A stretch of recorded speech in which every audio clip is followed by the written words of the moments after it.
오늘의 심층 탐구에 오신 여러분 환영합니다. 누군가 310억 개의 매개 변수를 가진 멀티모달 AI 에이전트를 훈련시킨다고 하면 아마 다들 10중 8구는 엄청난 규모의 데이터 센터부터 떠올리실 겁니다. 맞아요. 막 수십억 원을 들여서 엔비디아 H100 GPU 렉을 꽉 채운 그런 곳 말이죠. 네네. 그 수백 기가바이트의 VRAM이 없으면 아예 시도조차 불가능한 영역이라고 굳게 믿어왔으니까요. 그런데 오늘 우리가 분석할 자료를 보면 이 거대한 연산의 물리적인 장벽이 완전히 무너졌다는 걸 알 수 있습니다. 진짜 흥미로운 변화죠. 네, 오늘 여러분과 함께 파헤쳐볼 자료는 2020년 4월 9일에 에이전트 네이티브가 미디엄에 게재한 아주 놀라운 기사입니다. 거대한 기업용 슈퍼컴퓨터 없이 그냥 당장 여러분 책상 위에 있는 노트북이나 로컬 환경만으로 구글의 최고 수준 오픈 AI 모드를 어떻게 나만의 자율형 에이전트로 튜닝할 수 있는지 낱낱이 파헤쳐 보겠습니다. 여기서 정말 먼저 짚고 넘어가야 할 게 있어요. 이 기사가 단순히 로컬에서 AR을 돌릴 수 있다 이런 가벼운 팁을 이야기하는 게 아니거든요. 단순한 장난감 수준이 아니라는 거죠. 그럼요. 기사에서 집중적으로 다루는 구글의 제마4 모델 제품군, 그중에서도 31P, 그러니까 310억 매개 변수 모델은요, 현재 전 세계 개발자들이 AI 성능을 평가하는 아레나 AI 텍스트 리더보드에서 무려 4위를 기록하고 있습니다. 와, 4위요? 네, 막대한 자본이 들어간 폐쇄형 상용 모델들하고 거의 대등하게 경쟁하는 수준의 지능이라는 거예요. 그게 완전한 오픈 가중치, 즉 오픈 웨이트 형태로 풀렸다는 게 핵심입니다. 진짜 엄청난 거네요. 310억 크기의 오픈소스 모델이 4위에 올랐다는 사실 자체도 충격적인데 저는 사실 기술적인 그 물리적 한계가 제일 궁금하거든요. 어떤 한계 말씀이시죠? 성능이 아무리 좋다고 해도 결국 그 거대한 모델을 나만의 에이전트로 만들려면 파인 튜닝, 그러니까 미세 조정을 거쳐야 하잖아요. 네네, 그렇죠. 모든 패러미터를 메모리에 올려야 하니까요. 맞아요. H100 같은 엔터프라이즈급 장비가 필수적이었던 이유도 그 무식하게 큰 가중치를 다 담을 V량 공간이 절대적으로 필요해서인데, 아니 도대체 맥북 같은 개인용 기기에서 이 거대한 모델을 파인 튜닝한다는 게 구조적으로 어떻게 가능한 건가요? 그 병목 현상을 완전히 해결한 마법 같은 기술이 하나 있습니다.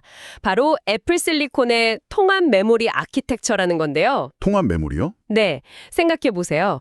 전통적인 엔비디아 기반의 서버나 PC 환경에서는 CPU가 쓰는 일반 램이랑 GPU가 연산에 쓰는 VRAM이 물리적으로 아예 분리되어 있잖아요. 그렇죠. 램 따로, 그래픽카드 메모리 따로. 맞아요. 그래서 학습 데이터를 처리할 때 그 둘 사이의 좁은 통로, 즉 PCIe 버스를 통해서 엄청난 양의 데이터를 막 쉴 새 없이 주고받아야 하거든요. 여기서 엄청난 병목이 생기는 거예요. 데이터가 오가다가 꼭 막혀버리는군요. 네. 그런데 M 시리즈 칩을 탑재한 맥은 CPU랑 GPU가 램을 그냥 하나의 거대한 메모리 풀로 공유해버립니다. 잠깐만요. 그러면 만약에 128GB 램을 가진 맥북 프로가 있다면 네. 그 128GB 전체를 딥러닝 연산을 위한 VRAM처럼 온전히 할당해서 쓸 수 있다는 뜻입니다. 와, 대박이네요.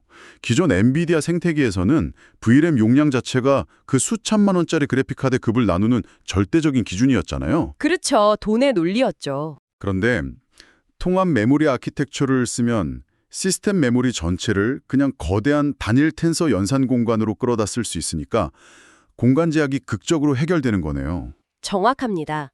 게다가 이 기사에서 소개하는 도구가 바로 제마 멀티모달 파인튜너거든요.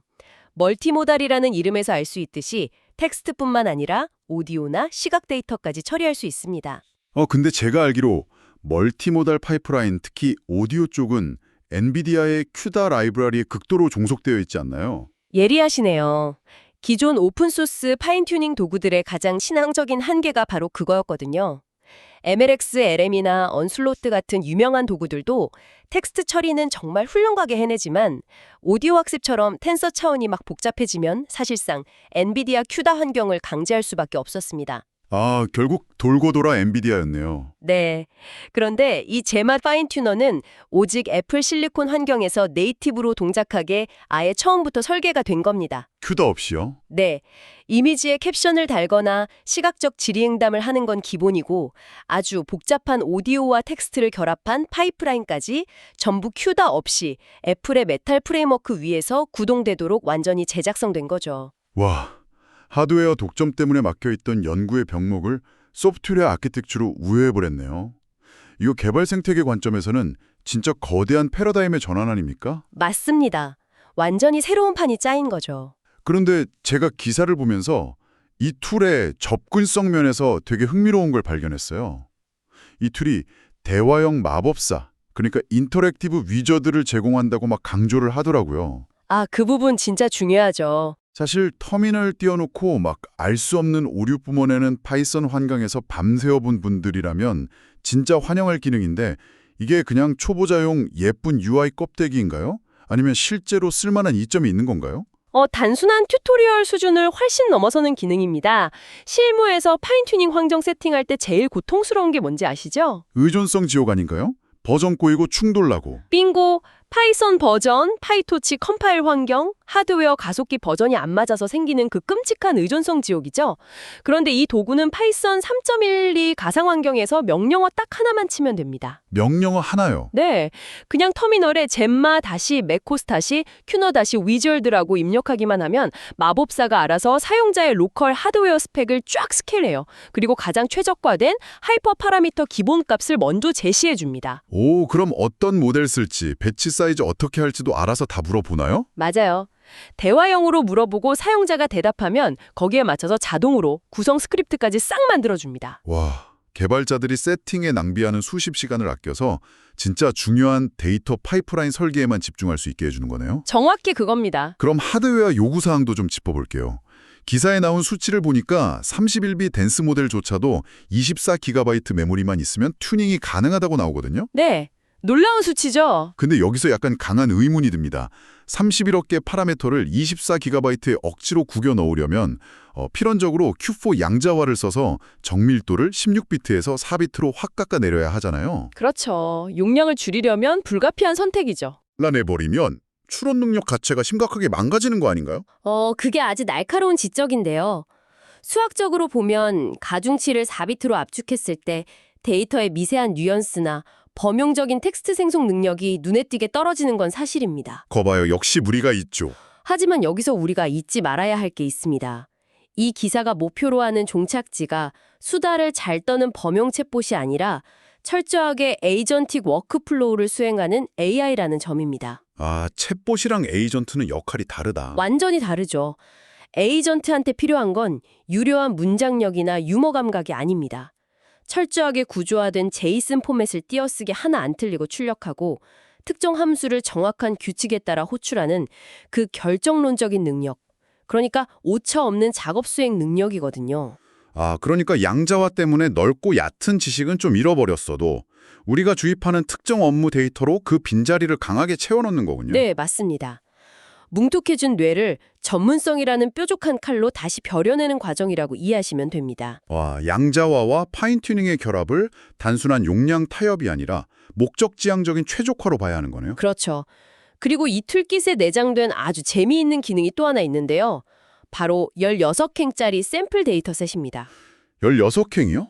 데이터가 고작 16줄이라는 건가요? 네, 번역, 하이쿠 작성, JS 변환 같은 작업들이 딱 16줄의 데이터로 들어있어요. 아니, 기가바이트 단위로 데이터를 넣어도 모자라 판에 16줄짜리 데이터로 도대체 뭘 하라는 거죠? 하하, 이비 에메롭스 관점에서 보면 진짜 필수적인 건전성 검사, 즉 세니티 체크 장치입니다. 세니티 체크요? 네, 본격적으로 파인튜닝 돌리기 시작하면 1번 도는데 막 수시간에서 수십 시간이 걸리잖아요. 그렇죠. 밤새 돌려놓고 아침에 확인하죠. 그런데 만약 토큰화 과정에서 띄어쓰기가 살짝 어긋났거나 메모리 초과 오류가 어딘가 숨어 있다면 10시간 뒤에 뻗어버린 화면을 보고 절망하면서 처음부터 다시 해야 합니다. 아, 상상만 해도 끔찍하네요. 멘붕 오죠, 그거. 그러니까 그 16줄짜리 데이터는 전체 파이프라인이 엔드 투 엔드로 정상 동작하는지 단 1분 만에 검증하기 위한 미니 테스트인 겁니다. 아, 1분 안에 데이터 로딩, 손실함수, 체크포인트 저장까지 다 통과하는지 미리 확인하는 일종의 모의고사군요. 네, 시스템 전체에 구조적 결함이 없는지 사전에 확정짓는 아주 영리한 안전장치죠. 게다가 학습 중에는 데이터 손실률이나 메모리 사용량은 물론이고 모델의 어텐션 맵까지 실시간 UI로 쭉 보여줍니다. 어텐션 맵을 보여준다고요? 네, 개발자 입장에서는 내 에이전트가 텍스트나 이미지의 어느 특정 부분에 꽂혀서 가중치를 조정하고 있는지 시각적으로 모니터링할 수 있는 거죠. 와, 그거 디버깅할 때 진짜 엄청난 무기가 되겠네요. 자, 그럼 하드웨어 병목도 해결됐고 환경 설정도 쉬워졌다고 칩시다. 그런데 실전에 들어가면 또 다른 거대한 장벽이 하나 있습니다. 어떤 장벽이죠? 진짜 쓸만한 멀티모달 에이전트를 만들려면 수천 시간 분량의 음성 파일이나 수 기가바이트의 화면 캡처 데이터가 필요하잖아요. 네, 데이터 양이 어마어마해지죠. 이 엄청난 테라바이트급 데이터를 굳이 내 맥북 하드드라이브에 꾸역꾸역 다 다운받아서 학습시켜야 하나요? 스토리지 읽고 쓰는 속도가 학습 속도를 못 따라갈 텐데요. 용량도 모자라고요. 그 스토리지 병목을 해결하기 위해서 이 툴이 데이터 스트리밍 아키텍처를 도입했습니다. 스트리밍이요? 유튜브 보듯이 데이터를 쏴준다는 건가요? 네, 비슷해요. 엄청난 용량의 오디오 데이터 같은 경우 로컬 디스크에 굳이 저장할 필요가 아예 없습니다. 구글 클라우드 스토리지나 빅쿼리 같은 원격 저장소에서 데이터를 미니 배치 단위로 쪼개서 실시간으로 램으로 바로 스트리밍해버립니다. 오, 디스크를 안 거치고 메모리로 바로 꽂는다고요? 맞습니다. 그리고 한번 학습이 끝난 배치는 메모리에서 즉각 폐기되거든요. 그러니까 수십 테라바이트짜리 거대한 데이터셋을 학습시켜도 여러분 맥북의 저장 공간은 단 1바이트도 차지하지 않는 거죠. 와, 연산을 로컬 통합 메모리에서 강력하게 처리하면서 데이터 공급은 클라우드에 무한한 인프라를 빨아쓰는 하이브리드 방식이네요. 너무 우아한데요? 아주 효율적이죠. 그런데 제가 기사를 꼼꼼히 읽다 보니까 약간 모순되는 지점이 하나 보였어요. 오디오는 그렇게 쿨하게 실시간 스트리밍을 지원하면서 왜 텍스트랑 이미지 데이터 튜닝은 의도적으로 로컬 CSV 파일만 쓰도록 제한해둔 거죠? 아키텍처상 다 스트리밍으로 통일하는 게 깔끔하지 않나요? 오, 그 부분을 캐치하셨네요. 기술력이 부족해서 못 만든 게 아니라 이건 철저하게 의도된 설계 원칙입니다. 기사에서는 이걸 인간의 감사 가능성을 보장하기 위해서라고 아주 강하게 표현하고 있어요. 인간의 감사 가능성이요? 저는 이걸 반도체 공장의 클린 룸에 비유하고 싶은데요. 그냥 농담이나 따오는 챗봇이라면 데이터에 이상한 노이즈가 좀 섞여도 큰 문제가 안 됩니다. 하지만 우리가 지금 만드는 건 뭐죠? 우리를 대신해서 행동하는 에이전트죠. 그렇죠. 이 에이전트는 내 컴퓨터에서 코드를 직접 실행하고 중요한 권한이 필요한 API를 막 호출할 거란 말이죠. 아, 권한이 막강하네요. 그런데 만약 수백만 줄의 텍스트가 클라우드에서 스트리밍으로 쏟아져 들어올 때 해커가 악의적으로 심어놓은 오염된 데이터나 치명적인 오류가 섞여 있다면 어떻게 될까요? 생각만 해도 끔찍한데요. 우리는 그걸 실시간으로 다 확인할 수도 없잖아요. 맞아요. 모델은 그 오염된 지시를 그대로 내면화해서 심각한 환각 현상을 일으키거나 아예 내 시스템을 파괴하는 오작동을 일으키게 될 겁니다. 아하. 그러니까 단순히 데이터를 내 눈으로 보겠다는 게 아니라 AI 안전성과 통제권을 완벽하게 틀어주겠다는 철학이군요. 로컬에 저장된 CSV 파일은 엑셀로 열어서 한 줄 한 줄 다 검수할 수 있으니까요. 정확합니다. 오염물질이 단 한 톨도 들어갈 수 없는 데이터 클린룸을 내 로컬 환경에 강제해서 에이전트의 치명적인 폭주를 원천적으로 차단하겠다는 아주 깊은 뜻이 담겨 있는 겁니다. 진짜 디테일한 설계네요. 자, 그럼 이제 오늘 심층 탐구의 가장 본질적인 질문으로 들어가 보죠. 우리가 도대체 왜 이렇게까지 데이터를 통제하고 맥북을 불태워가면서 나만의 로컬 젠마4 에이전트를 만들어야 할까요? 아까 잠깐 말씀드렸던 에이전틱 워크플로우에 그 해답이 있습니다. 혹시 챗GPT 업무에 쓰실 때 프롬프트 어떻게 작성하시나요? 너는 최고의 마케터야. 이런 조건은 빼고 저런 형식으로 작성해줘 하면서 한 20줄씩 구구절절 쓰죠. 안 그러면 자꾸 딴소리 하니까요. 네, 기사 저자는 그렇게 덕지덕지 기형적으로 커진 명령어를 프롬프트 스파게티 괴물이라고 조롱합니다. 스파게티 괴물이요? 허허, 확 와닿네요. 꼬이고 꼬여있죠. 네, 그 방식은 입력 길이 제한만 잡아먹고 상황이 1mm만 바뀌어도 모델이 지시를 까먹고 헛소리를 하기 일쑤거든요. 극도로 불안정하죠. 맞아요. 내 맘 같지 않죠. 하지만 제마4 파인튜닝은 다릅니다. 이 스파게티 괴물을 아예 없애버리는 게 목적이에요.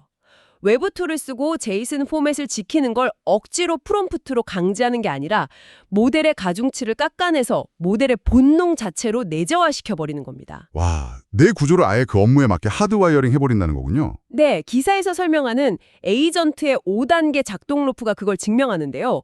첫째, 주변 환경을 관찰하고, 둘째, 목표 달성을 위해 추론하고, 셋째, 실제로 시스템 API를 호출하는 행동을 취합니다. 행동까지 직접 하는 거군요. 거기서 끝이 아닙니다. 넷째, 자기 행동 결과를 보고 성찰한 다음 마지막으로 올바른 결과를 시스템에 반영합니다. 이 5단계 루프를 숨쉬듯이 자연스럽게 수행하는 에이전트가 내 로컬에 있다면 이건 진짜 혁명이죠. 와, 그 루프가 실제 산업에서 어떻게 쓰이는지 기사에 구체적인 사례가 있나요? 네, 아주 재미있는 사례가 3개나 나옵니다. 첫 번째는 음성 우선 내부 도구 에이전트인데요. 이거 진짜 흥미롭습니다. 음성을 먼저 처리한다고요? 네, 예전에는 회의 음성을 텍스트로 바꾸려면 먼저 STT 모델을 돌려야 했잖아요. 네, 뭐 클로바 노트 같은 거 쓰죠. 그리고 그 텍스트를 다시 LLM에 넣어서 요약하고 사람이 그 요약을 보고 사내 시스템에 접속해서 일일이 티켓을 끊었단 말이죠. 번거롭죠. 정보도 많이 날아가고요. 그런데 이 튜닝된 에이전트는 회의 음성을 그냥 멀티모달 텐서로 바로 직접 관찰합니다. 중간에 텍스트 변환 과정이 아예 없어요. 사람 목소리 뉘앙스까지 바로 알아듣는다는 건가요? 그렇죠. 그리고 알아서 맥락을 추론한 다음에 사내 티켓팅 시스템 API를 직접 호출해서 담당자한테 업무를 할당해버립니다.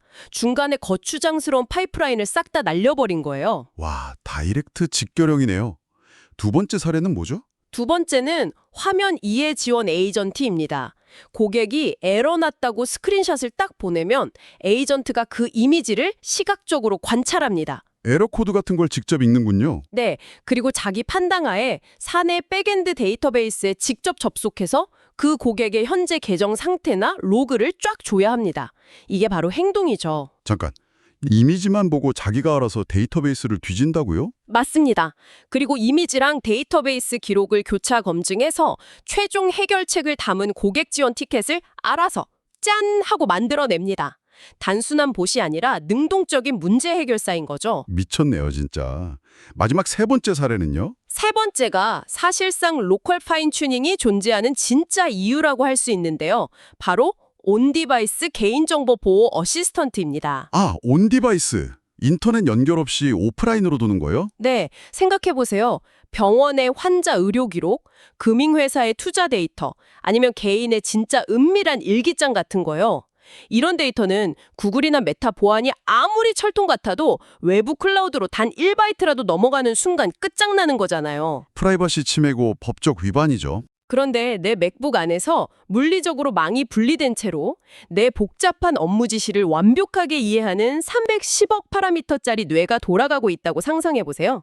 와, 그러니까 외부로는 데이터를 한 방울도 안 흘리면서 아까 말씀하신 그 관찰, 추론, 행동 루프를 혼자 다 해내는 완전한 폐쇄형 자율지능을 갖게 되는 거군요. 바로 그겁니다. 그게 로컬 파인 튜닝이 지향하는 궁극적인 가치죠. 와, 오늘 저희가 짚어본 내용들을 쭉 연결해 보니까 진짜 소름이 돋습니다.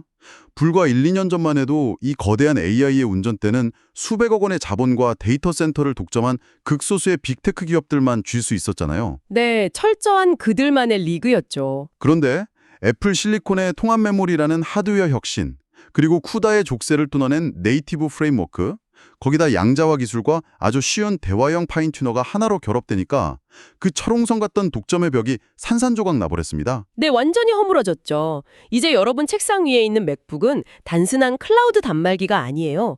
스스로 보고 듣고 행동하는 강력한 32 비에이전트를 직접 빚어내는 독립적인 AI 연구소 그 자체가 된 겁니다. 진짜 지능의 탈중앙화가 실현된 거네요.